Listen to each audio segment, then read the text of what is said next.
In this tutorial, I'm going to show you how to use the Linked Assist Auto Connection to Suggested Connections feature. This feature will help you connect with the people that LinkedIn has determined are a good business connection for you based on their algorithm. The first step is to go to the LinkedIn search. Click on the Linked Assist icon in the Chrome browser. Click on the Select Feature dropdown and choose Auto Connection to Suggested Connections. Next, you can enter the number of users you want to connect with. For this example, I'll enter 50.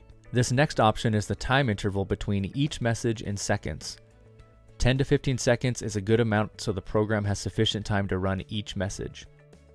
The next step is to select the message.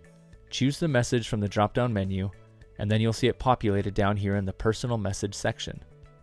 Choosing a message is optional here. If you prefer not to use a pre-written message, you can leave this part blank.